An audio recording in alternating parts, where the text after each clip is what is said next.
Hey Doc, okay Doc, can you look at my dog here? It's a real grumpy one. I mean, Yeah, I can look at your doctor. It says on your intake form that you're interested in getting Death Eater screened for breeding. yeah, no, can you just take a look at him? He's in my dog crate here. Ma'am, this you appear to have brought me a coyote. Yeah, no, he's a coyote. I want to breed him with my dogs and make some pugyotes. You know, the little pugyotes running around with the squinched up little faces. You want so you want to breed your 95-pound coyote with your 15-pound pug. No, I mean I can get the pug's weight class up if that's important. I could feed him a lot more fat, you know. Don't do that, please. A raw meat diet, you know, that kind of thing would be good for the puppies, don't you think? Puppies actually can't digest meat until they're about 4 months old. If you feed them raw meat, it could potentially give them gastrointestinal issues, diarrhea. It would just don't. There's plenty of. Look, Doc, I didn't come here to get all the rigmarole. Just tell me if there's something wrong with this coyote's dick. You know, is he shooting blanks? Do you think he could get a whole bunch of puppies going? The coyote's the male in this. Okay. Well, that is not going to work at all. Because your coyote grows to be close to 100 pounds, and your pug tops out about 20. So if we were to impregnate Sophie with the coyote's sperm, the fetuses that would be produced by that would kill her. Listen here, young man, this is America, and I don't need to take none of this from you whippersnappers. If you won't take this coyote's semen and put it in my pugs, then I'll just go to another vet who will. I tell you what. Ma'am, you could go to another vet, and there may be one that would do this, but I just want to let you know Sophie will explode from the inside if you do this. How dare you? How dare you imply that Sophie has a weak womb? I am offended, and I bid you good day, sir. I'm taking Hey, the pug. I'm taking the coyotes with me. please do. Welcome to the show.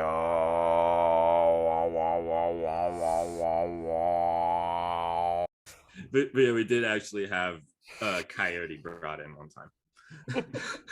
Like for an ultrasound, actually. It was I think we were just checking his heart, but it was this I think she was Choctaw, but she lived on a res in Turley somewhere, and apparently Kai dogs are a thing out here because Okay. there's enough genetic similarities between coyotes and dogs you can interbreed them. Usually they cross them with like huskies or Malamutes, like Samoyeds, like any kind of like Arctic kind of dog, just because the size is and energy is similar. But you know, it's a total backyard thing. So Helps like if it it's helps if it's closer to a wolf, is what I'm hearing.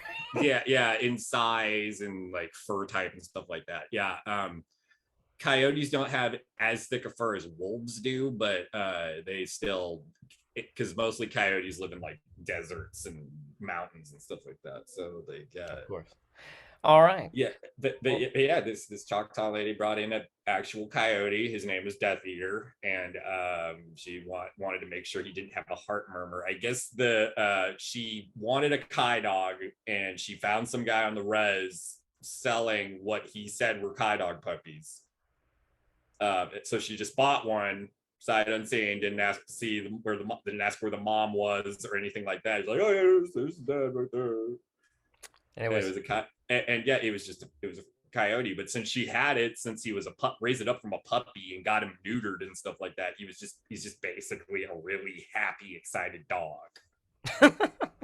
Like, yeah, he gave us all hugs. It was weird, and then like he held still, like he knew sit and all that, but it was just a fucking coyote.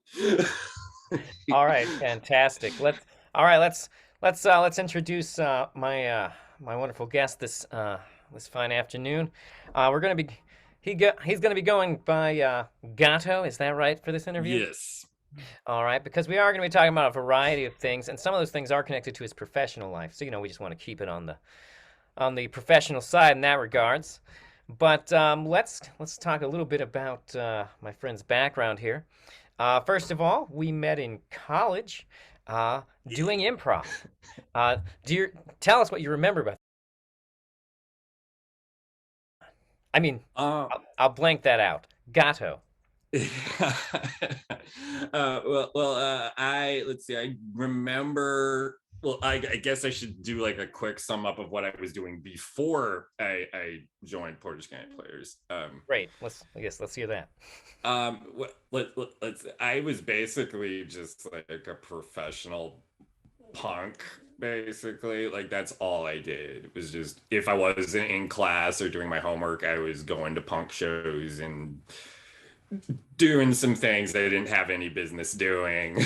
Let's say, as far as partying goes. And I kind of just lived like that for a while, but then the scene started to kind of dry up a little bit, like a second semester of my freshman year up at Kent. And so I just had nothing to do. So I was just really depressed and coping with it in unhealthy ways. And then I was taking art of theater just to get an easy A because it was an LER for the English degree that I was trying to get.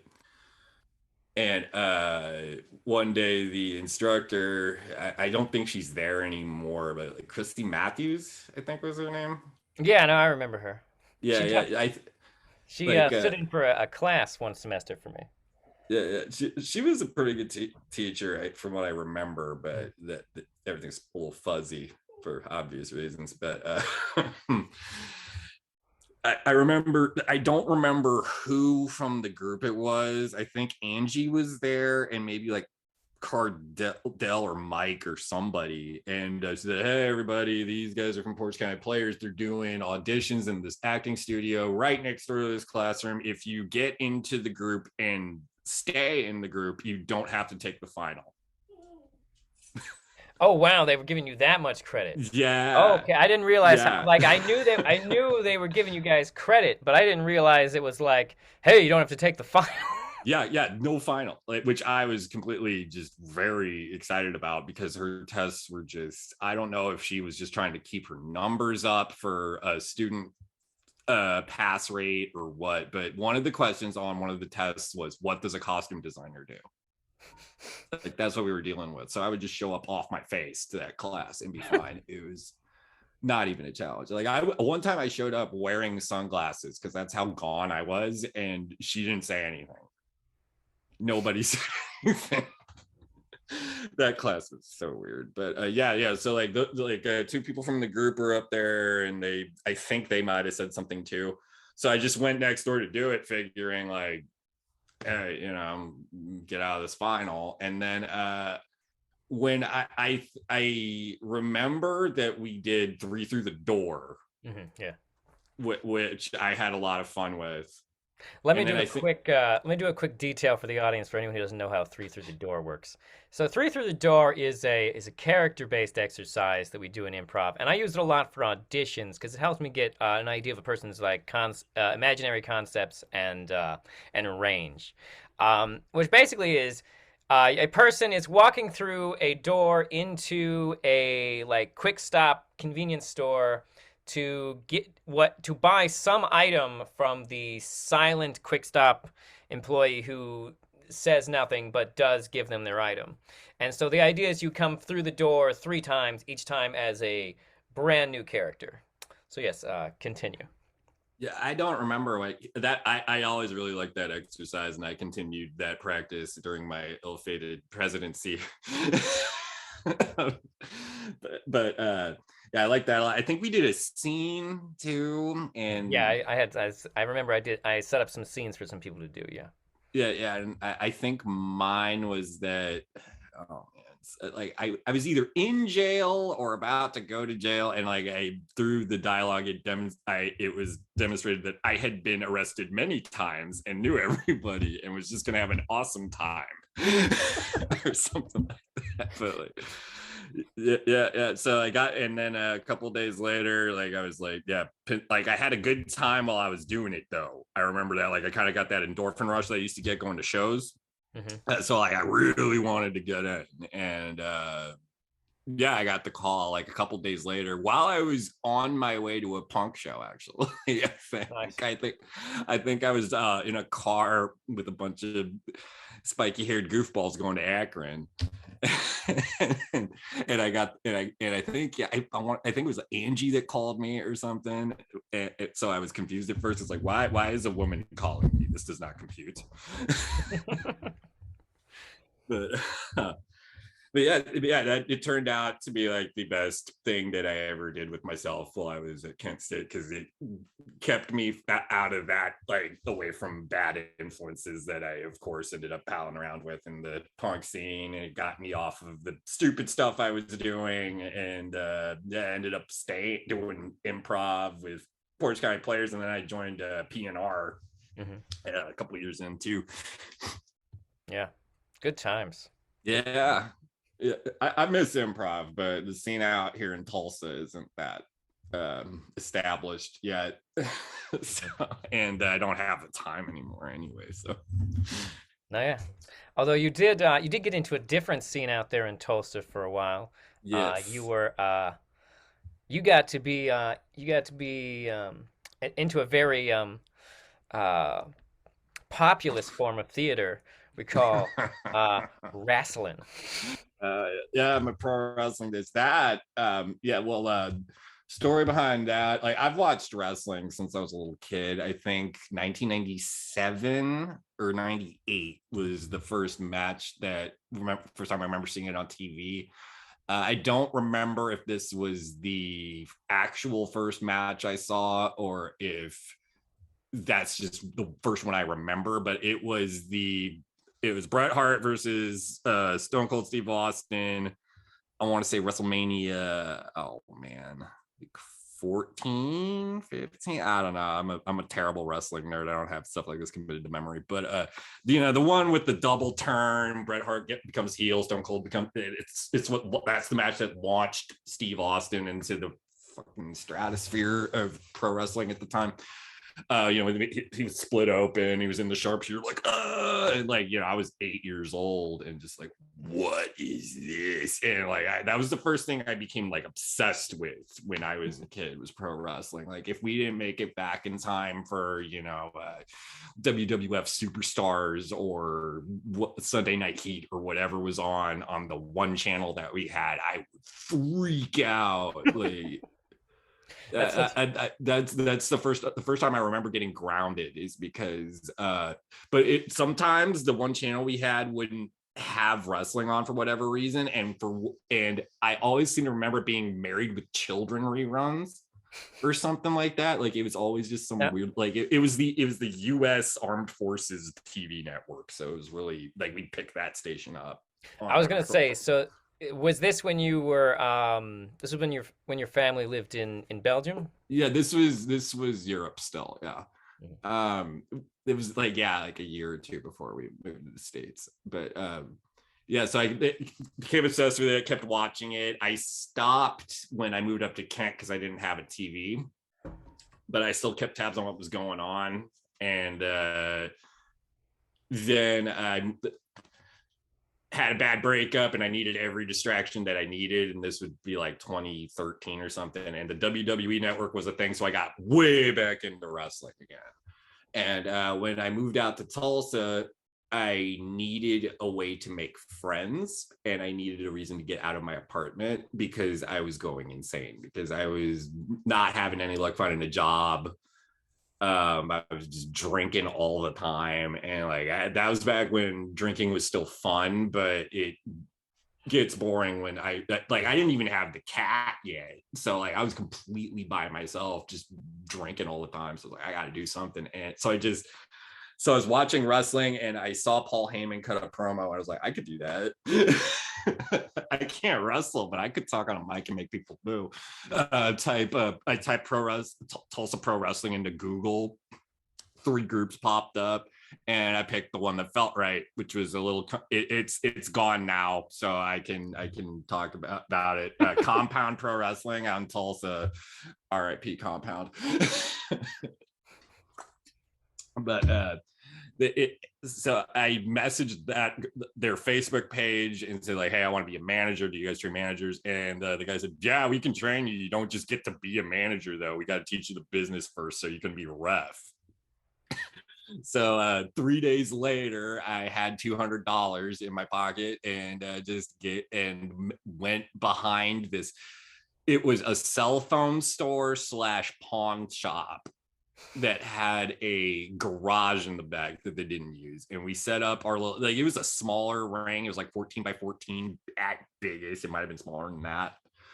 And the ceiling was really low, so no top rope stuff was happening during training, but good enough for the basics. And that's where I learned how the business worked, was just in this sweaty little garage behind a pawn shop used cell phone store. And I stayed a ref for a while, and like in hindsight, I'm glad that's what my foundation was, because that's how you get to learn locker room etiquette that way. You still go to training, but you don't have to do as many bump drills as everybody else. I remember learning to run the ropes and the basics of taking a bump, but I was really bad at it. Like I had a bunch of times where I almost just slammed the back of my head on the mat trying to do a back bump, which I guess I should explain. That's bump is, I'm going to be using wrestling insider lingo a little bit, which might alienate anybody listening who does not like wrestling. But okay, we'll have to do a special episode where we just talk wrestling. Yeah. Give absolutely. Basics for now. And I can do that. But yeah, bump is just anytime your back makes contact with the mat or the floor in some cases. And there's a bunch of different ways you can take a bump. A back bump is just falling straight backward. And it's kind of like someone pulling a carpet out from under you motion, which is a really weird thing to want to do. So your brain the entire time is like, what are you doing? This is stupid. So like, and you can't, and it's really hard to shake that. And I could not do it. So I would just forget you're supposed to tuck your chin to your chest. So that way your head doesn't make contact with the back. Yeah, and do you like you move you put your arms out to move the impact out so it moves outward, so that way it's not all just rattling your guts around. Yeah, no, that's an Aikido thing. Yeah. You learn in Aikido. Yeah, I think there's a lot of overlap with like judo and stuff like that for some pro wrestling stuff too, probably because of the Japanese influence. But that makes sense. That's so I started doing, my first show was like 2 or 3 weeks after I started. I was told that I would just be that it was for the Halloween show, and Compound had this tradition where they do the hardcore battle royal, and it was just like campy. It wasn't like bloody like everybody's gigging, which means cutting your forehead so you bleed. It was always just a big goofy, like almost sometimes it was borderline Dadaist kind of stuff. Like I remember the thing I remember best from that match is somebody had a jack-o'-lantern, that because the fans brought the weapons, which nice. Which would be everything from like a piñata to a baseball bat to jack-o'-lantern. Somebody brought in this rocking horse once. It was a lot of computer keyboards too, like old computer keyboards where the buttons are like that thick. And Oh yeah, no, that makes sense. Yeah. so you crack somebody with that, the keys go everywhere. Have To you get the visual. have you ever seen the movie? Oh shit, what's it called? It's like damn it, I forgot the movie. Wanted. You ever seen the movie Wanted? No. There's a scene where James McAvoy takes a keyboard and just smashes it across Chris Pratt's face, and like, which is like might be one of the best parts of the movie, to be honest. And like the keyboard like explodes, and like the letters just you see the letters in slow motion break off it, and they spell out "fuck you." It's it might be the best part of the movie, to be honest. But Yeah, so when you ref like battle royals like that, all you do is just stand on the outside and point and go, "You're out." So it's like a good first match, right? yeah, that makes sense. Here's the thing, though. Right before the battle royal, they had this singles match, and they were supposed to start a feud between, I forget who. I want to say Paul Puerto Rico and Matt Majestic or something. I don't remember. I know Puerto Rico is one of them, but he went out for that match. There's supposed to be a spot where after the match he runs in and beats up the guy they wanted to feud with. Paul went out too early, and so the match had to be thrown out. And then when Steve, who is the only other ref besides me that night, because Chance couldn't make it for whatever reason, Puerto Rico like hit Steve with something. I don't remember what it was. So Steve has to, if you're a ref and a wrestler hits you with something, you are dead now. You had like, that's how you're supposed to sell it. Like there's some wiggle room, like if they just shove you, you can get back up and kind of be like, what but yeah, if a wrestler hits you, you are basically dead because you're a ref. You're not a wrestler. You're not, like, psychology dictates that this big giant dude hit you, you're broken now. So Steve was supposed to ref all of the card except the battle, including the battle royal, because I didn't know what I was doing yet. But since Paul came out too early and hit Steve has to be dead now until the main event, which was this giant spot fest tag team turmoil thing that I was in no way ready for.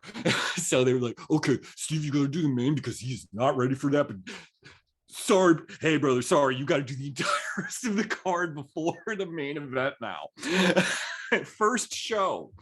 Wow. It was only like 2 matches, but like that's still, when you're expecting to just be crouching on the side of the ring and going like you're out, to okay, now you're gonna have to do this match where you're gonna have to do relays and all these false finishes and distraction spots and stuff like that. And I did it. Like the wrestlers that I worked with were cool.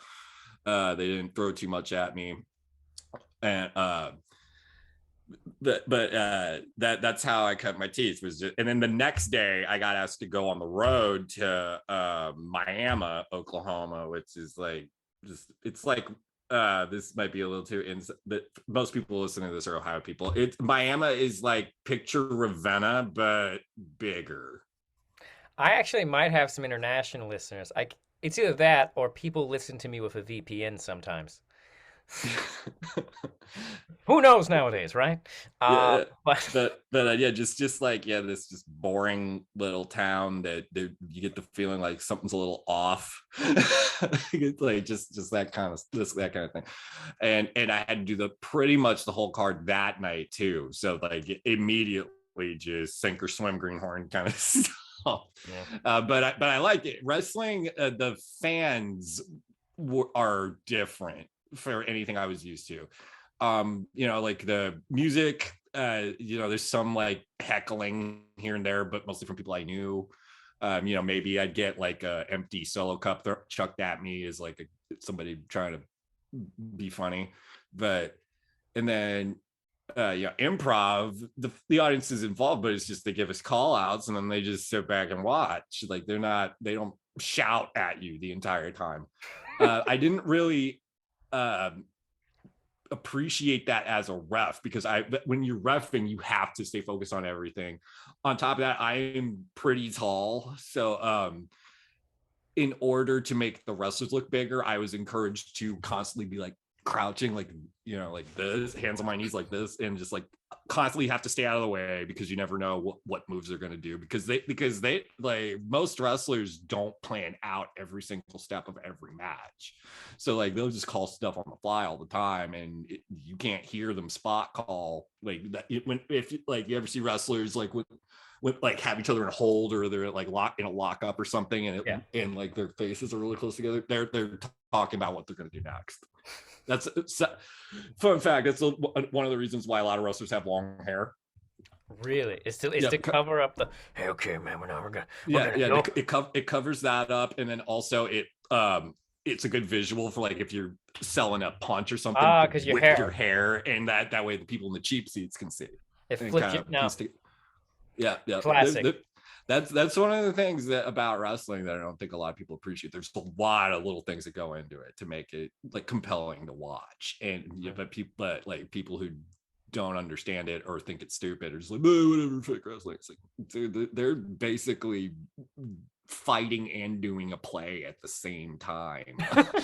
and they have you get some direction before you go out there, but it's just kind of blurted at you by a booker who's stressed out because he's trying to put a wrestling show together, and people are late or whatever, and like somebody's like copping an attitude or an ego for no reason, and he had to deal with it. So sometimes just real quick, like, hey, go out there, this might happen, okay, go. As from the reffing era, my favorite matches, as far as like favorite matches goes, because a lot of them blend together, I remember I reffed a casket match once. That was really interesting. You don't got to do shit in a casket match, since that's the one where it ends when you put the person in the prop coffin, right? And close the lid. Yeah. Okay. Yeah. The lid has to be closed. That's like the main rule. But that was probably my favorite match that I reffed, just because I didn't have to do anything, and it was just like I'm just watching this pretty cool little casket match from feet away, because like there's no submissions, there's no rope breaks, there's no disqualifications. There's so I don't have to count anything, and I don't have to count even, because it's when somebody's close into a casket. So yeah, it was great. I just had to go like whoa and stuff like that when people like hit somebody with something or did something brutal, which happened a lot, man. Devil and Richie killed each other out there. It was awesome. But that was my favorite match. But I also remember the first main event I ever worked, I got my lip split open. Oh, wow. Yeah, it was it was the end of the match. This guy Jonah Turk, I think he lives in Philadelphia now, and he worked for Chikara for a little bit before it went under. He was wrestling Jake O'Brien. Yeah, that was when Jake O'Brien was champion for fucking ever. They pushed that dude to the moon. I don't even know if he's still working, but okay, he probably is. All right, I want to say, okay, now I'd like to transition a little bit into a couple of things. And let me just ask if, well, maybe I should have asked about this one beforehand. But so you've mentioned your substance use a couple times now. So I would like to share with the audience that you actually you've been sober for a while now, right? Yes. How long have you been sober? I've been off of everything pretty much for 3 years now. Booze was the worst thing for me, though. That's what got most out of control. But yeah, I like one day I woke up after going out to a bar called Jameson's. It's like 3 miles south from me, so like Ubers were cheap. And so I just woke up the next morning and I didn't remember shit. Like I remember going to Jameson's and then nothing, just opening the door and then blackness. I don't remember shit. And like, that's scary. Like, I don't remember getting home. I didn't remember how much I drank. So like I woke up and I felt like shit. I was in my bathtub for some reason. I got up and I went into the living room, and the cat was sleeping like nothing was wrong, because she was used to seeing me off my face all the time at that point. And apparently I pissed in my trash can that I have out here. no memory of any of this. So you had, they call it the recovering alcoholic community refers to that as hangxiety, when you're hungover and then you're anxious because you don't remember anything and you're trying to piece stuff together. It's the worst. So like I had to get out of the bathtub. I'm sore as shit because I spent the whole entire night in the bathtub, like, and I'm told about hours sleeping in a bathtub. Like, what the hell? And I checked that. Luckily, I could just check my bank balances. Go, okay, there. I see. I tabbed out of Jameson's. I didn't just walk out on the tab. It's like it was a little heavier than I remember than it usually was. So that's probably, I probably just got a little too excited on like whatever liquor I was into at the time. And on top of that, I drank there all the time. So like every bartender knew me and thought I was funny or whatever. So they would just like give me some shit under the table here and there, and none of them work for that bar anymore, so I'm not jeopardizing anybody's job. But like, yeah, they would give me free shit sometimes just because I tipped and wasn't an asshole.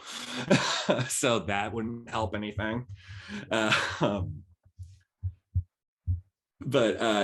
so I woke up and just like, I just said like, I'm done now, I can't do this anymore. Like, so that, yeah, I haven't had a drink since. It wasn't fun, but like, and then during that time, like I finally figured out that, hey, my life is at absolute like garbage. Basically, I gotta fix this. So I just made a list of stuff that I liked, which is a short list, and none of, and all of them were things that I've been doing for years and don't really have financial stability going hand in hand with them. And a lot of them were things that I would do drunk, like playing music. And I started going out, and I mean, I'm not gonna lie to you, even when I was a manager back in the wrestling days, I was hammered half the time I would go out there, because it was like because the fans are screaming at you and it can get scary. Like I would just like so I would just be off, like just hammered drunk going out there cutting heel promos. So the only thing left on the list that was animals, which and then like and like, I don't know what I can do with animals though, like because that's all science and I'm shit at science. And so and then when I quit drinking, I didn't have, like, I was sweaty after the first day of not drinking. I woke up sweaty, but that was it. I didn't sweat anymore after that. I didn't have DTs, delirium tremens, where you're like that, like shaking all the time. Or no seizures, no hallucinations. Like it was just, it was all like, I felt like shit for about 2 weeks, where it was just like just random soreness in my body, probably from my organs going like, wait, we don't have basically a constant fluid drip of wild turkey going at all times anymore. What's going on with this? But then after that, it was all just mental shit. Like so like that's why I ended up going back to school, is because I was like, maybe this going for vet, like the community college out here offers vet tech. Like some places, 4-year schools do vet tech. I don't know how you would turn this into a 4-year program, but so I ended up, like, animals was the only option. So I went to Tulsa Community College and up as a vet tech applicant. And yeah, I think I was on the wagon maybe 3 weeks by the time school started up. So I'm back in school for the first time in years, taking classes that are really difficult for me, and also detoxing and trying not to be an alcoholic anymore. And somehow I did it, and now I'm in my last semester of the vet tech program, and I am a veterinary assistant. Awesome. First of all, I want to just congratulate you on your 3 years of sobriety. That's fantastic. And second of all, that does actually transition nicely into the thing that made me think, hey, this might be a great topic and a great guest to have on to talk about it. But you were talking to me recently about your work in what I believe you refer to as repro, or reproductive. Yeah, repro. Reproductive animal things, and you told me some alarming facts about dogs that like, I was always aware that like certain dog breeds are horrible abominations who we keep around because they're adorable, and people just love that shit. little pugs and teacup things that are so small there's no reason they should be alive, but are still adorable. Uh, so yeah, we already talked a little bit. You mentioned people actually have brought you coyotes. Yeah, that And happened one time. Just one time, but yeah, it was a coyote. nice. And yeah, the thing about that is that the hospital I work at, our computer software doesn't have an exotics option for entering in what breed the patient is. Okay. So the coyote was entered in as a German Shepherd, I believe. Oh boy. So I thought it was just gonna be some German Shepherd coming in for heart to get his heart murmur checked. It's a fucking coyote. Wow. Have not seen the coyote since, but yeah, I hope he's doing all right. I'm pretty sure that ultrasound had good news at the end. I don't know, but yeah. The hospital I work at, all three doctors are specialists for something, and one of them is a reproductive guy. So we get people coming in for repro stuff from all over, like even from adjacent states, like or driving up 2 hours from the other side of Oklahoma or something like that. And so that means mostly it's so I have and those appointments require a tech just like any other appointment, except I don't have to do a basic physical exam and gather a history first, because we know why they're here, and they have to submit paperwork to us to prove that they have a clean bill of health before we do this. But yeah, usually it entails semen analysis from the stud dog that they're trying to breed out. So I have to be involved with that no matter how they do it. But the way that we do it, we have this rug that has dog pheromones spread all over it, so that way they get in the mood a little bit. It smells just horrible. I always wash my hands. Like, I wash my hands like twice after I touch that thing. It's thoroughly unpleasant. It's just one of those like rubber bottomed mats like you see at laundromats a lot. That's all it is, and it's just covered in dog pheromones of various sorts. Wow. Because sometimes every appointment's different. Sometimes it's usually breeders that know what they're doing. So like they bring in what we refer to as a teaser or a teaser bitch. Basically, they either it's their dog or it's a friend's dog that's an intact female that is in her estrus cycle. So like so when that happens, just a lot of pheromones coming out from and that the male dog picks up on. Male dog tries to mount the female dog, and then we intercept the dog's dong with this like sleeve thing that has a tube attached, and the dog just copulates with that and deposits a sample, and then we can take it in the back and look at it and So there's like motility and all that. So there's like a decoy female dog. Yeah. So like, yeah, the dog thinks he's having sex with the girl dog, but really he's just basically makes sense.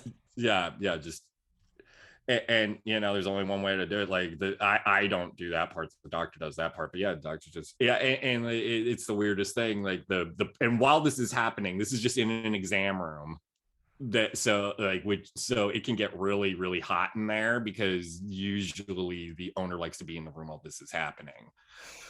And the doctor will just be making small talk with them like it's just any other appointment, and there's two dogs trying to and dogs are not subtle when they try to bang. It is loud, like they're thumping around and barking, and so it just to clarify for the audience, he means the temperature of the room when he says the temperature of the room gets really, really warm, and it smells horrible. Like after every collection appointment, I have to deep clean the exam room down just to get the smell out.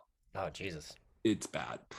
So But you can charge a premium for that kind of shit, because like most clinics and doctors don't do it because they think it's gross, or because that's, you open the door for backyard breeders that don't know what they're doing, and you have to deal with that. so But my speak, hospital does it, so I see it all the time. so speaking of irresponsible breeding, you told me about a Yeah. few different interesting dog breeds and Mm-hmm. the bizarreness that is connected with them. Tell me about. Why don't we start with the Labradoodle? Oh, the doodles. Yeah, Yeah, the yeah. doodle. Okay. It's a whole strain of designer mutts now. But the Labradoodle was first made like, oh man, I forget exactly when. Let me Google it real quick. It was in Australia, and this guy wanted to make a guide dog for his niece or something, Mhm. because she was blind, and but she was also allergic to dogs, so he wanted to have a dog that was hypoallergenic to minimize that, but also would be very trainable and smart and understand and like be able to be a working dog like that, which is a really intense process. Like it like most dogs aren't smart enough to be guide dogs. That's why they're so expensive. But he wanted, so poodles are hypoallergenic. They don't shed, and they don't like produce a lot of dander or anything like that. So but poodles are also like fucking dumb. So he wanted to have like a hunting kind of working dog in there. So that way it's smart and it's used to moving around and tuning out distractions and focusing on whatever the hell it was bred for. So we picked Labrador because those are just retriever dogs. So like they can move around and they can focus on the one thing. I gotta go find the duck that dude just shot, or whatever. So he combined a poodle and a Labrador, and he kept trying different ones until he finally found one. And they're adorable when they're puppies. They look like little teddy bears, and that makes everybody all crazy. Um, so people just started just making Labradoodles without looking into the pedigree of the sire or the dam of anything, like just going to the pound, picking up a Labrador, getting a poodle, and just cranking out puppies. And some of them, and you're supposed to use, like, people don't realize there's different sizes of poodles. There's teacup poodles, mini poodles, and standard poodles. Standard poodles are like, can be like 40 to 60 pounds, and then minis are the ones that you associate in your head with poodles, like the little ones with the bows and fucking poofy manicured hair and all that. So like, and they wouldn't check that. So there's some doodles that are just really small, and weird looking. But yeah, doodles are just like really loud, but Labradors are really loud too. So you have to be on them from the time they are old enough to keep their eyes open with obedience training, because if you don't, Labradors are just like goofy, clumsy, like basically Chris Farley in dog forms. Like I'm like, they're flopping all over the place, jumping on you because they're so happy to see you. So like, it's great because you don't have to worry about the appointment being scary or taking too long, but it's bad because you've got this, they're big. So like, you got this 60 to 80 pound dog. I've seen Labradors that are over 90. Like it's insane. And then poodles, like they usually keep within that weight range. So they're like, I've seen doodles that are like little toothpick dogs, and I've seen doodles that could like fight a car if it had to, or whatever. It's so big. And like most people, and that's another thing, like the doodle was bred for the Labradoodle was bred for a specific purpose, to be a guide dog, and that is it. But since they're adorable and look like little teddy bears, upper middle class housewives and people like that get really into them, and they're not gonna do intense obedience training most of the time. So like, they got this loud, big, dumbass, curly monster of fucking jumping around everywhere. And the trend didn't stop with Labradoodle. Like there's a bunch of different doodles now. There's Bernedoodle, which is like a Bernese mountain dog crossed with a poodle. Lord. They're huge. Then there's schnoodles. People will cross standard schnauzers with poodles. Wow. You can't make a cute little doodle name with a schnauzer though, so that's why they just call them schnoodles. Schnoodles aren't. I've only seen one schnoodle though. They're not that common. Usually it's lab. There's also Aussie doodles, which is an Australian Shepherd, like those really like pretty looking fluffy dogs with that have blue eyes and shit like that. But they're bred to herd sheep. Hmm. So like they need like 3 hours of exercise per day. But the people that adopt dogs like that and not only adopt an Aussie, but they want an Aussie doodle, they're not gonna fucking walk that dog for 3 hours a day. They'll take it for a walk and then they'll just let it run around outside and like don't do any obedience training. So like just I've seen tons of doodle dogs that are just and they're just pissing everywhere because they're so excited because they've been socialized, but they haven't like learned manners yet. So they don't understand like, I better not piss on the floor for no reason because I'm so excited. I better And not. Yeah, so that's doodle dogs. Like they're not bad dogs. It's just they're so overbred but they're so popular now that like they cost upwards of $2,000 if you get a puppy. Jesus. And then we get clients coming in referring to them as a purebred doodle, and I'm a purebred Aussie doodle or whatever. And it's like there's no such thing as a purebred doodle. That's what makes it a doodle. And isn't part of the issue? You told me that poodles themselves are not terribly bright dogs to Yeah, begin with. they're pretty dumb. They're good. They're good dogs. Like they can do basic commands. Like mini poodles tend to be a little smarter than standards. I've noticed. Um, but yeah, they're just not particularly bright. They're not bad dogs by any means. Like I said, like they're perfectly fine pets and very friendly, affable little fellas. They'll let you pet them, and like I've never had a bad appointment with a standard poodle or a doodle. But it's just like I said, man, they're just not very like because they're not meticulously bred. Like they might get the dumb gene from dumbass poodle parent, or they might get the big burly fat gene from the other parent that they didn't screen for like average size and the genetics of it. There's a lot that goes into breeding dogs. That's part of the reason why we can charge like a premium for doing repro stuff, and part of the reason why those dogs are so expensive to buy. Like you can't just go to the local humane society and find a doodle. Like maybe if there's like a hoarding situation going on you might find one, but usually you're on the internet with the breeder putting on a down payment on a house for a puppy. Now, uh, so let me ask though, because I know that breeding is a very controversial topic mhm. in animal circles. Where do you stand on dog breeding, like in general? I mean, obviously there's. Do you mean like a purebred stuff? Like as a practice in of itself, it's fine. Like that's how purebred dogs became a thing. And like we have plenty of breeder clients. In fact, most of our breeder clients that we see at my job are great. Like they've got credits from like AKC. Like they've got land and they do all this intense training, especially for like people that are breeding like German shepherds and stuff like that, where you have to do that because they just need so much mental stimulation or they will destroy everything you own.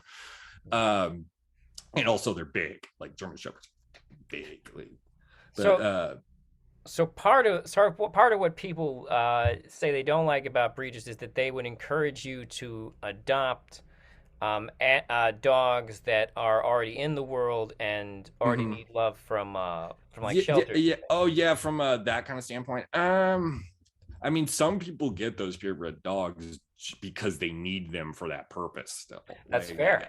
That's fair. so that's There's why I think the utility. practice is fine. Like, like police dogs like are necessary. And so like shepherds in Belgian, Malinois, like that, like breeds like that, like that's like I'm okay with that. And then some people like just they want to get into the dog show circuit, and you can't get into dog show circuit with like like a pit bull mix you got at the SPCA, so like Okay. that. So I'm fine with that. And like those dogs that are bred in that circles also need homes. But Fair. yeah, It, I feel like the average person, though. the average person it's not their fault. It's just because they don't know this kind of stuff. So they'll go to like either like shitty little pet stores and get like whatever like anemic little purebred puppy they got from a mill, which is a whole other thing. Mm-hmm. I assume you're not pro puppy mill. No, I've seen mill dogs are just, it's really sad. You're supposed to wait, like you're supposed to be a recovery period after a bitch has a litter, and those mills do not care. It's like they'll wait for it to heal up after they get it after whelping, and then just immediately, okay, get back in there. Oh. Yeah. So like I've seen rescue situations from like, there's tons of mills in Oklahoma, like hoarding situations in mills. Like it seems like every other month there's like some hoarding situation that the police break up, and then we potentially see some of them.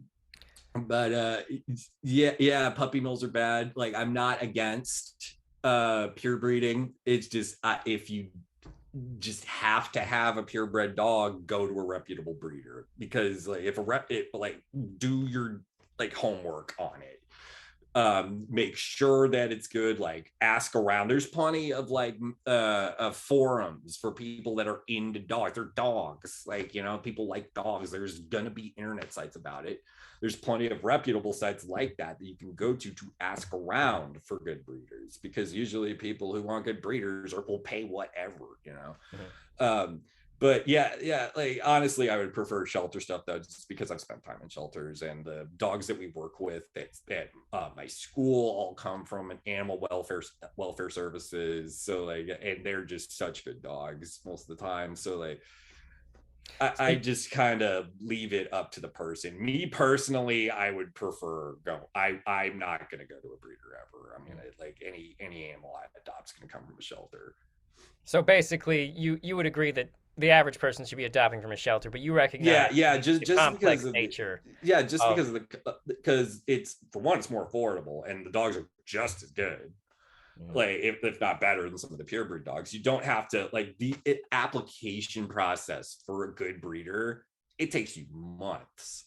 Like you have to get on a list and all that. So like, you know, like it's just like so much red tape you got to go through to get from like a professional reputable breeder. Like you're gonna, like, it's you're sinking thousands of dollars into getting that dog. There's an application fee, then they have to screen your application, and then if they decide they like you, it varies from breeder to breeder, but some of them want to meet you, and then they want to see where you live, because some breeds do better with, if they've got at least a couple acres to run around in. Like, you know, if you're getting something like a German Shepherd or Samoyed or something like that, those are not good apartment dogs. Or a cat, or like, you know, this being the mid-south region, you know, we got the Ozarks really close by, Appalachia's not that far away. People are really into hounds out here. So like, and those dogs need land too, because they're hunting dogs and they're loud, rowdy goofballs, and they need to run around a little bit if you're not, and be able to have access to that if you're not home. So like that's part of the reason for the home visits and all that. It's just, but like, and there might be fees with that even. And then after that, like some breeders on top of that, like one of the German Shepherd people we've got, they have like, they call it puppy day, and that's when you go and you see the puppy that you have paid for. You don't get to take it home yet, because because like some breeders do intense obedience training, so by the time you take that dog home, you're good. Wow. Which they can charge more money for that way. So like, yeah, capitalism comes into play a lot for these kind of things. So that's another reason why it's good to just go to a shelter, because like, yeah, they're, you know, they might have the sniffles a little bit for a week, but you know, a bunch of antibiotics, it'll be fine. And like, you know what you're getting immediately, because most of the dogs in shelters are adults. It's not like because puppies, like, they're like kids. You don't know what they're going to be like when they grow up. Maybe they'll be a perfectly fine person, but they might be an asshole. You never know. True. Now, all right. So now I want to. So one of the other interesting things you talked to me, and you had to, when we talked about this previously, you had to draw a diagram Yeah, the bully breed thing. Yeah, talk to me about bully breeds and like sort of where those come from. Okay, so everybody knows what like a dog that everyone calls a pit bull. Everybody has this picture in their head, but the dogs that people call pit bulls are technically called pit bull terriers or PBTs. If you're like a aficionado of pit bull terriers, you might use that. But there's also other breeds, like the bully, like that breed is a spectrum of breeds that are all under the same umbrella, and they all like breeders mix them together just to see if they're like kind of cool badass looking dog they can get, you know, because even pit bulls, PBTs, and like, so I guess I'll just make a list, like list things out again. The ancestors to the bully breeds, little fun fact here, they're descended from a breed of dog that was bred specifically for really messed up like blood sports, basically. There's rat pit, which is where you put a dog in a pit with a bunch of angry, pissed off, hungry rats, and then you bet on whether the dog is going to be alive at the end or whether the rats are going to be alive at the end of it. Like this is all back like Elizabethan England, like it's brought up in Shakespeare plays like rat pit and stuff like that. Oh, yeah. And then there's a bull pit, and that's when you put a dog in with a bull and you make them fight and you bet on who wins. And then I've also heard that in continental Europe there was bear pit, where you have a dog and a bear. How big of a dog would you have to breed to take on a bear or a bull? The breeds like that were bred for that were Germany had one called the Bullbeißer, which is just German for bull biter. And the Bullbeißer is the common ancestor for like boxers are descended from Bullbeißers. And then some bully breeds, I think Staffordshires or something, are descended from that too. But and then in England you had the bull terrier and the pit terrier. Like they were two separate things. And like I imagine that the bull terrier is probably the bigger of the two, because you know you gotta be a little lower to the ground to fight rats. Like fair. But those breeds aren't around anymore, since they back then, like, you know, breeding dogs has been like a hobby too for a long time. So that's where we get a lot of like the toy breeds and stuff like that from, like rich people would just try to make a dog that looked weird just to see what would happen. Like just capitalism. Yeah, so even back then, like Victorian England era capitalism type stuff going on. That like so that's where we get like pugs and shih tzus and stuff like that. That's a whole other thing. Toy breeds are a whole other thing. But but the people who were like having terriers and stuff, they were just, you know, white trash dumbasses like, hey, let's make my dog fuck your dog, and then we can make like a dog that can fight rats and cows. And that's how the pit terrier, the bull terrier, and the Bullbeißer were basically bred out of existence. And now we have breeds like boxers, pit bull terriers, American Staffordshire terriers, bulldogs. That's are descended from this too. And there's a bunch, and then there's also different like there's like American bulldogs, you know, those dogs that you see in like Guy Ritchie movies, and the guy walking it's almost always a skinhead dude with acid wash jeans. Yeah, those are called bull terriers now, but it's not the same as the other ones. The same as the ones that actually the bulls. They're descended from that, but they're not that for all intents and purposes. They are now, but they're good dogs too. I've seen a couple of those. No, totally. So like that is one of the things though, is that even though like historically these are animals that were bred to fight, they actually are like friendly dogs. They're just there's been some progress with the alleviation of the demonization of an entire spectrum of dog breeds, specifically pit bull terriers and bullies, which we'll get to in a second. But the bully breeds are just anything that's descended from Bullbeißers, pit terriers, bull terriers. which now covers boxers aren't included in this anymore because now boxers are just so docile, they're not going to do that anymore. But your Staffordshires, your PBTs, your your modern bull terriers and stuff like that, they just have a lot of energy, and they're owner protective, and some of them can be dog aggressive, but that's usually linked to their owner protectiveness. But yeah, pit bulls, like breeds like that, aren't inherently mean or aggressive though. I read a study once that said that, like, generally speaking, like an above average amount of pit bulls succeed on what is it? There's like some type of aggression test. Mm-hmm. It's like over 80% of pit bulls pass this test and are technically considered non-aggressive or something. Yeah. Like the reason that pit bulls got that reputation is because of dog fighting rings. Mm-hmm. And other bully breeds too. But the way that you have to raise a dog to be like that, like it starts when they're puppies. So like that, there's tons, and like dog fight rings are still a problem in a lot of places. There has been activity of that near to where I live, but not like directly like in my backyard or something like that. But you basically have to just like constantly encourage them to be aggressive. They never stop. Like dogs nip like playfully when they're puppies, but you're supposed to train them to stop doing that. They don't make them stop. In fact, they encourage it. If they're raising them to be dogfight dogs. And then the whole dogfight thing, it's just really fucked up. Like they'll chain them to this apparatus where they can just run laps. To build their muscles, right? To build their muscle up. They feed them with just an ass load of protein. Like even though dogfighting isn't like dogfighting is not cool anymore, and it's like a really shitty underground thing now.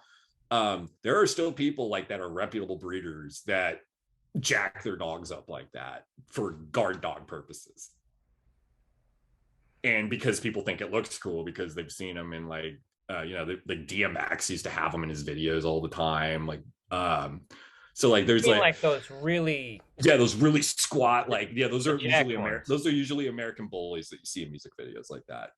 American bullies are any combination of pit bull terrier, Staffordshire, and any kind of like bulldog. So there's like a really weird weight range with them, because some of them are just bred with like American bulldogs or bull terrier, or like the modern English bull terriers, but some of them are just English bulldogs, like those squatty little potatoes that can't fucking breathe. Like so like every now and again you see this big jacked, like really low to the ground awkward dog, and it's just like you don't like, it just doesn't look like that, like normal at all. Like it's like these dogs look like wrestlers from the 80s. They're jacked. But they're still like really but if they're raised right, and that's all you do is just make them build up muscle, like they're still good dogs. They just look scary, and a lot of people just want to have a scary looking dog for some reason. But is it true that the part of the thing that makes the pit bull intimidating is that it has a jaw that locks until it closes all the way, or something like that? Their occlusion is not that much different from other dogs. Like that whole mandible strength is stronger than every other dog thing. That's a myth. It's the same as any other dog in their size range. Like they got more mandible PSI than like a teacup Yorkie or something, or a cat or something. But it's not any more or any less than any other dog in the 60 to 80 pound weight range. That's a common misconception that some backyarder probably made up to when he was selling pit bull puppies. Like I said, pit bulls are really nice dogs. They're really sweet and excited, and they're good family dogs. That's one of the things that people used them for, was like in England they used to call them nanny dogs, because like they would be really protective of babies. And also I've noticed that just from like sometimes whole families will come into appointments, so there'll be kids in the room too. I've noticed bigger dogs, like 40 pounds and up, tend to be a lot more patient with little kids than smaller dogs like my dog. It's like I think it's because I don't know. My theory is like people that are related smell similar to dogs, so like bigger dogs understand like this is my brother or whatever, and like, so they go, I have to protect him though, because because they like imprint on the kids a little bit if they're around them from the time that the kid was born. So like, yeah, like that's why it makes me sad when I hear about, like, I mean, Tulsa, where I'm at, like pit bulls are so popular out here. There are tons of pit bulls. So like, I see them all the time, and just, yeah, I've never had a terrible appointment with a pit bull, I should say. I've had some bad ones just because, you know, they get nervous just like any other dog, or sometimes when they come to a vet. But yeah, the whole bully breed thing, it's all capitalism now for the most part. I mean, you can find bully breeds at shelters now just because they're so popular. And another popular like thing is making pit bulls breed with different dogs. Like and usually like they're all perfectly fine dogs too. Like yeah, it does. So it makes me like very sad that bully breeds get picked on. But a lot of people who but the thing about bully breeds, like any other dog that was bred for a purpose that was involved physicality, you have to walk them all the time. You got to give them mental stimulation or they'll go insane, and that can be a cause of aggression, is just being bored. Lack of exercise is another thing. It's a big problem out especially out here. Like I've realized that a lot of people, when they get dogs that are that big, like they're gonna see a squirrel or they're gonna smell another dog, and they might get a little excited and want to go chase it because they might have a prey drive a little bit, depending on what their genetic makeup is. But people won't want to, since they're so strong. Like a lot of people don't want to get pulled around, yanked around by a dog all day, and you know, this is so they just let them run around in the yard, which they'll get exercise that way, but their world is like just that big at that point. So like all they know is just the house and the backyard. That's it. And the only time, and usually people like that, the only time the dog leaves the house is when the dog goes to the vet. Dog is terrified because holy shit, there's places outside of the house and backyard. And then we're going to a place where maybe they smell animal fear in the air, maybe they smell other dogs around, and they're not used to seeing other dogs because they only run around the backyard. So we have had some repro. I have helped restrain for progesterone screenings. That's like when the female dog that they're trying to breed, they bring them in, and we just take a blood sample from them, usually from their neck because it's easiest.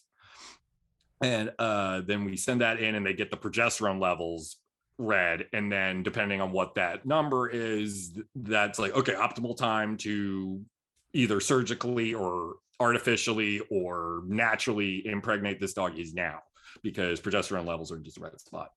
But we have there's this one lady that comes in. She's got two clearly backyard produced bullies, and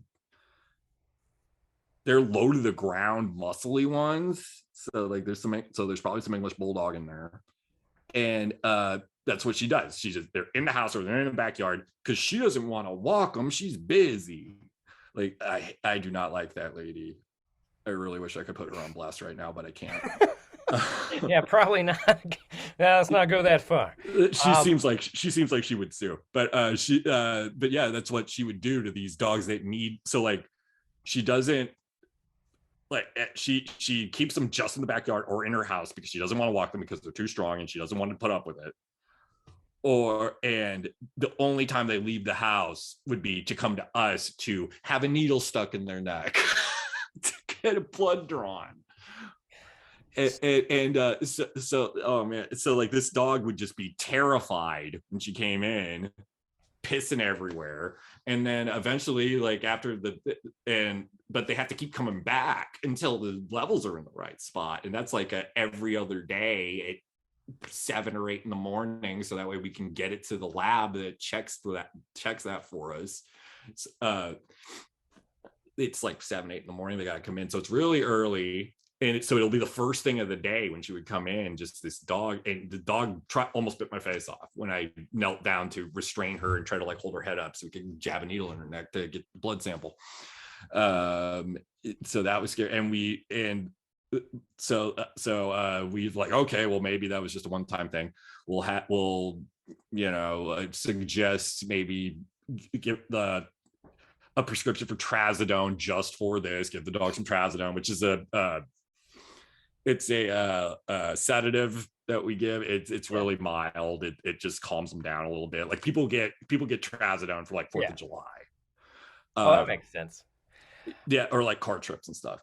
But and then the dog lunged at one of the doctor that does repro stuff, and basically at that point we are within our rights to refuse service to a patient if our safety is at risk, and our safety is at risk with that lady and her dogs, and that became a whole thing. It's just like, you can still be a patient here and bring them in for stuff, but we're not doing repro for you anymore because this keeps happening, and no matter how much trazodone we give your dog, it keeps trying to murder Gato, basically.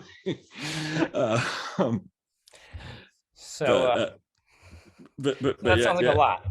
Yeah, it is a lot. And then like a lot of people who buy dogs like bullies or whatever, pop or doodles or whatever, they want to get in it purely for financial gain. They like the breed in as much as they want to breed it professionally, and you have to own a few, like, to be a breeder that makes any kind of money, you got to have at least two bitches and 2 studs, or else like, what are you even doing, you know? The most commonly it's bully breeds, French bulldogs, which aren't a bully breed at all. They're a poser bully breed. Bully breed of France.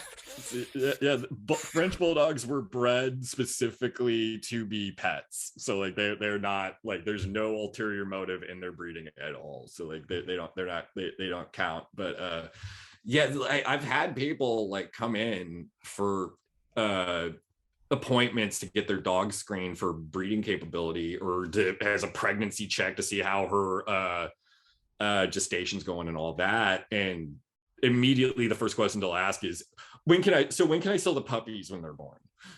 Oh, gross. Like they'll open with that. It's just like, oh, okay, so this is just about money for you. Okay. Pure capitalism.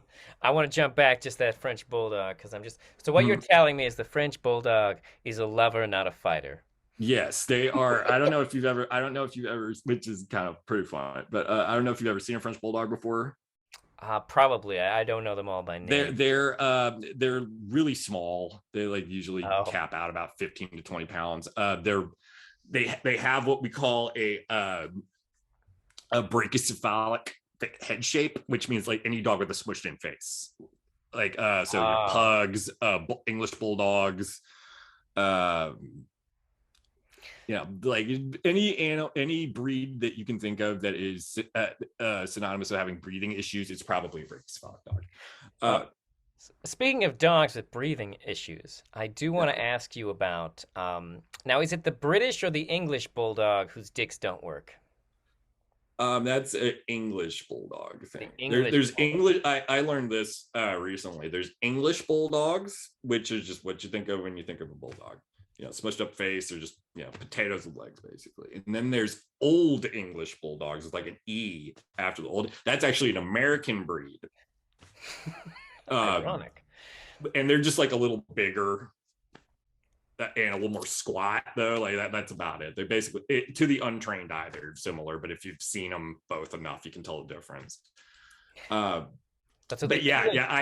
don't know for sure about Old English bulldogs, but English bulldogs are the ones that are like mostly impotent, and because like bulldogs are so popular, there's a lot of like people don't get like back, they don't give a shit. Like it's all capitalism. Just like there's a lot of inbreeding going on. Like I've heard some stomach turning stuff of backyard bitch having to like have kids with one of her puppies when they grew up. It's bad. It's really gross. But like, you know, dogs don't have that They don't have that rationale. Yeah. But you're still supposed to like prevent that because the dogs will, you know, it's like inbreeding with people. If you inbreed, like they come out weird. Yeah. But so like my understanding is that like from what you were telling me before is that essentially they're born largely impotent Yeah, and largely impotent. yeah. They English bulldogs are like money pits basically. They're fun, they're funny. I get it, like they're funny dogs. Like I always have a good time when I get to work with them. And there are healthy, like if you get them from a reputable breeder, they have less of these bad things. But like most bulldogs that you're going to see are really messed up. Like they are prone to hyperluxating patellas, which means their knees just pop out of place all the time. Oof. It's not as bad for dogs since they have to keep their legs extended. The dog knee works a different way than human knees do. So it pops back into place easier, but if it just keeps doing that, there's a chance that you're gonna tear the tendons and ligaments around the kneecap. So what happens is most bulldogs need what we call TPLO surgery, which is like the dog equivalent of getting your ACL fixed, because their knees pop out so much, it's just constantly fraying that away.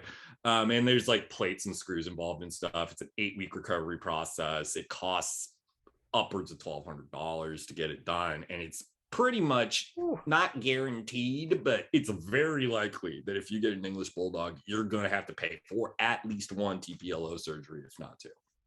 Whew. And then also, and then another thing about this isn't just bulldogs, but small breed dogs also get this problem. But since their faces are so small, they still have 42 teeth like every other dog, but the teeth have less space to grow, so they get impacted a lot or break off or just die because the tooth root isn't getting enough blood flow. So another thing is, if you get a bulldog or a pug or anything like that, you're probably also going to have to pay to get teeth extracted at some point. It's just going to happen. Teeth extractions aren't as crazily expensive as TPLO surgeries, but like it's still like a lot, and because your dog's because that shit takes hours. Not like 2 hours, 2-3 hours, depending on how many extractions have to be done. So like you're paying, that's most of what you're paying for when you're getting billed for a surgery is anesthesia. Makes sense. Hold on, I'm going to take a quick break here because I need to use the lavatory. Okay, that's cool. All right, but I just want to make sure I understood this properly about the English bulldog. Okay. If I am understanding this correctly, this is a breed of dog that is only perpetuated via a form of artificial insemination. Is that correct? Yes, since they're so popular, and you don't have to be a professional breeder, you do not have to have any accreditations. You just have to like have the name of your business registered with the state for tax purposes. And there's even, and you know, the government where I'm at is not too terribly. There's like no regulations. You can have a tiger for a pet out here. You just have to like tell the state you have a tiger, because if your tiger gets out and they find out it's your tiger, you're subject to 6 months in jail or something like that. But yeah, since this kid is doing some time in jail for that tiger again. Yeah, he's really got to start telling the state. Yeah, and if you think we're bad, Texas is even worse. Like Texas has the highest rate of tigers getting out and attacking people in the country, apparently, because like it's usually drug dealers buy tigers. I'm not letting the government tell me I can't have a tiger. This is America. but yeah, since there's no really regulations that are easily enforced about breeding, there's tons of just shitty, what we refer to as backyard breeders. Some of them are fine. Like there's like some of them are just starting out and they're in the process of getting their accreditations and being legitimate as possible and all that. But other ones, it's just like, yeah, I got a dog and I don't want to get it fixed. Might as well make some money off of it. So bulldogs is one of those, and people who do that, they've Google what dogs are most popular, and English bulldogs have been in the top 5 for like 20 something years now. Wow. So maybe more. Like I might be misremembering that, but because it would almost have to be with all the problems they got now. But because they're not reputable breeders, they're not networking with other reputable breeders for semen exchange, which is a whole other business that I have learned about. We store the semen in liquid nitrogen and wait until the age. I remember a couple months ago we shipped some Labrador sperm off to Australia. Wow. And we keep it in house in the liquid nitrogen, and then the people come pick it up whenever they come pick it up, and it goes out to Australia or wherever it's going.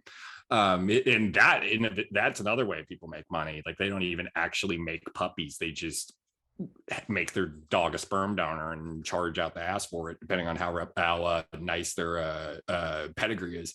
But because English bulldogs are so popular, backyard breeders started making English bulldogs too, and they kept doing that and not checking in and just not checking to see if the bulldog had breed specific health issues like brachycephalic face syndrome,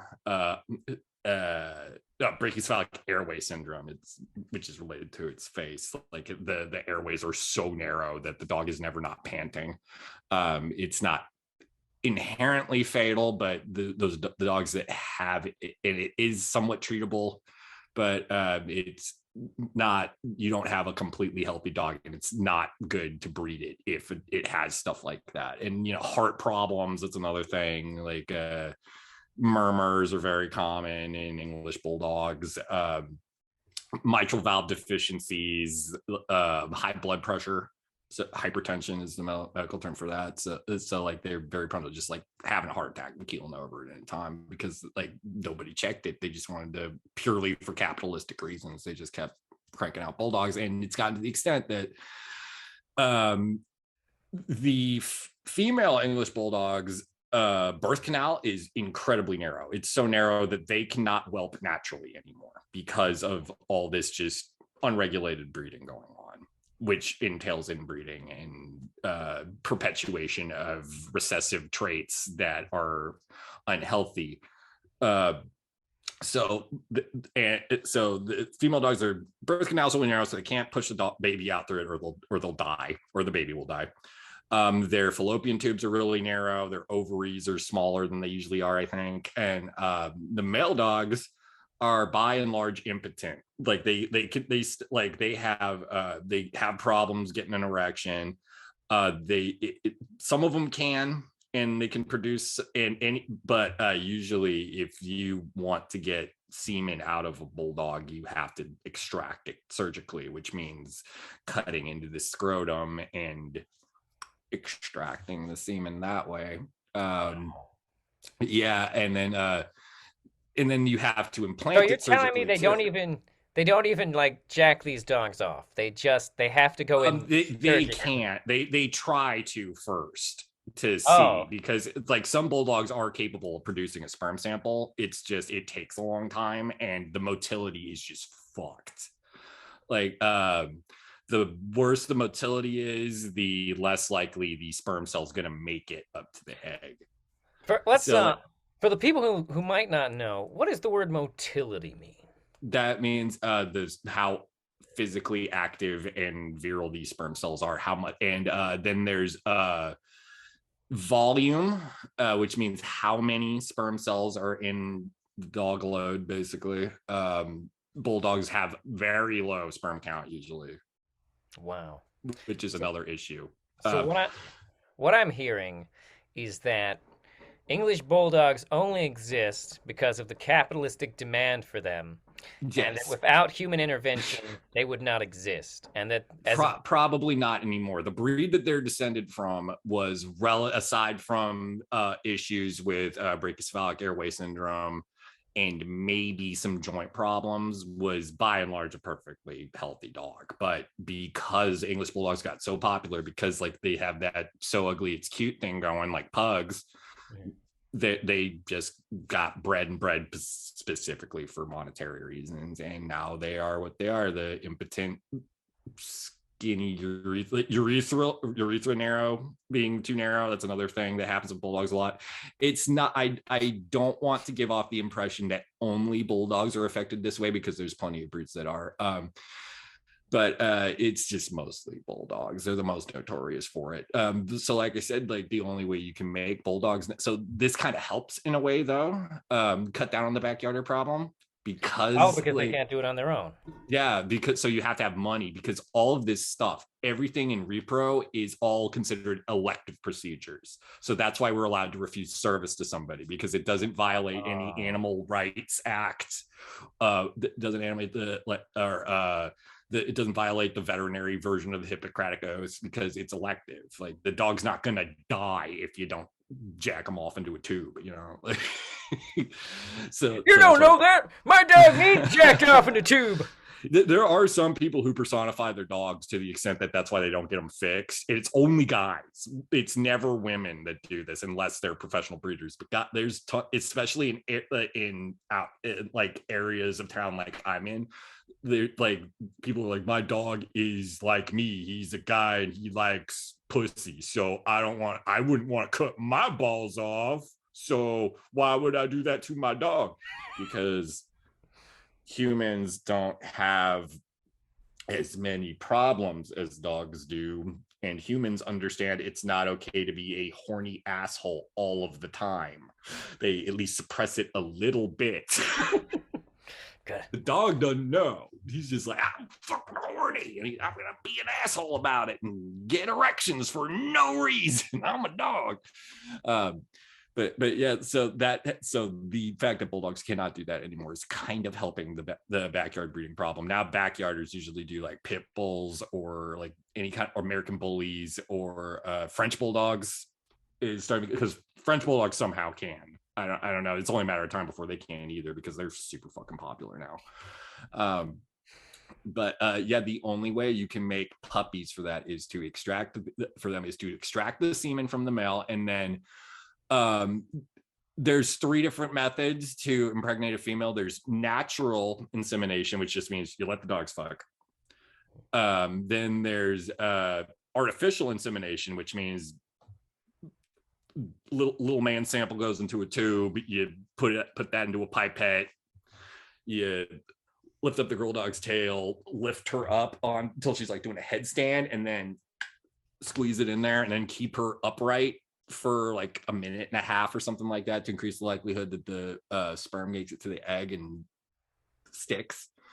Or there's surgical insemination, which is it's like same cut you'd make for a spay, but instead of removing the ovaries and all that, you just take a syringe and just inject the sperm directly into the ovaries when their progesterone levels are at the optimal level, and that has like a 95% success rate.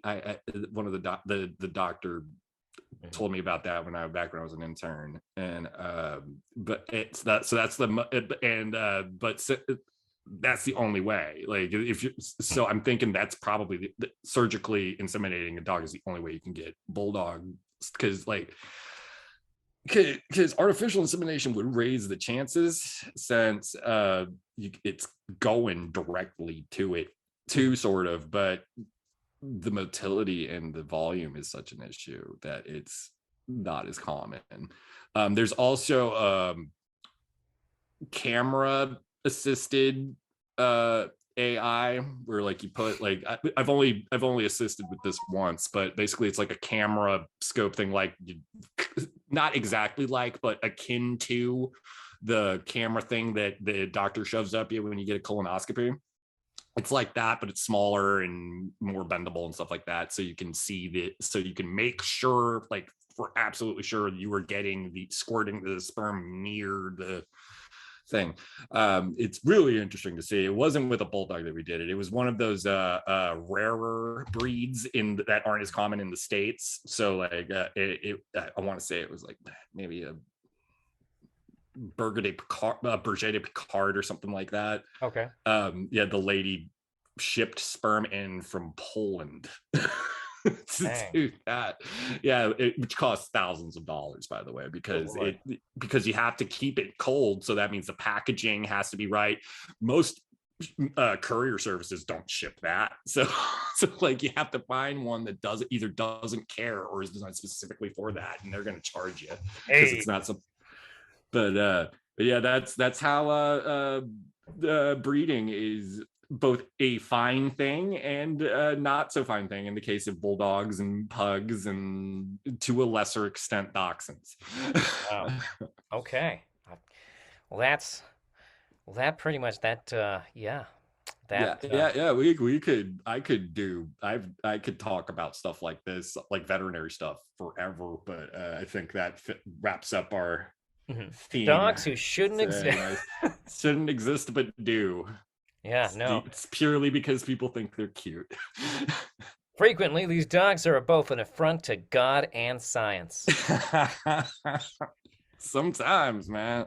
I mean, honestly, as fucked up as English bulldogs are, the fact that they're still around, like, if they were really fucked up, they wouldn't make it but 3 or 4 years. But now, like, if you take care of your English bulldog and they don't have too many health problems, they can make it to like 8, 9, maybe 10. I've seen a bulldog that was like 13, wasn't doing so hot, but he was still alive. Well, you gotta hand it to them. They want to, even though they're an abomination, they want to live.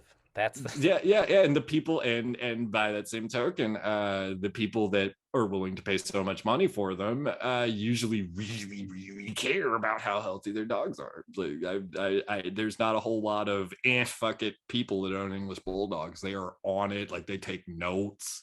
I love this dog so much. I will be okay when he does the equivalent of die in his late 40s.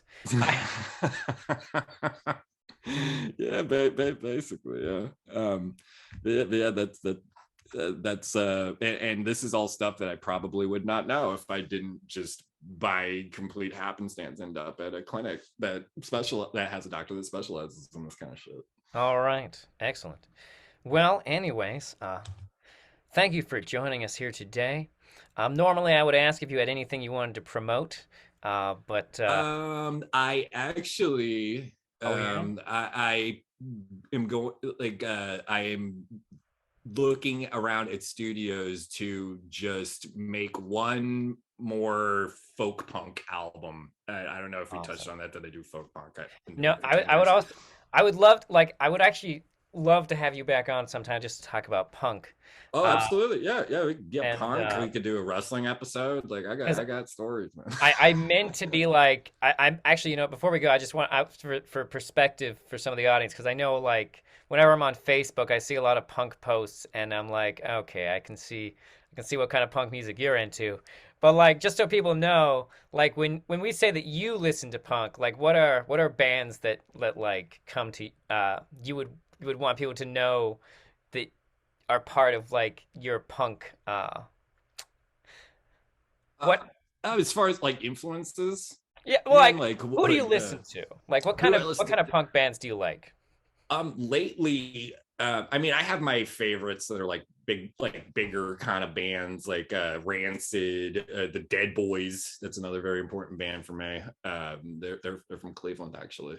Ramones. I like all, like, the super punk kind of bands that like have just entirely too many documentaries made about them and stuff like that. But lately I've been getting into bands from YouTube channels. Oh, wow. Okay. There is a YouTube, the one that I like the most, it's called Grind War Channel, and it's this guy, I don't know where he's at. I want to say he's in Europe somewhere, but he gets shit sent to him, or bands send him links to their Bandcamp pages, and he puts albums and EPs up on the YouTube channel, and he puts up new stuff every week. That's And it's very from cool. and it's covering every tiny little subgenre of punk you can think of, like crust, D-beat, power violence, hard, just regular 80s style hardcore, from all over the world.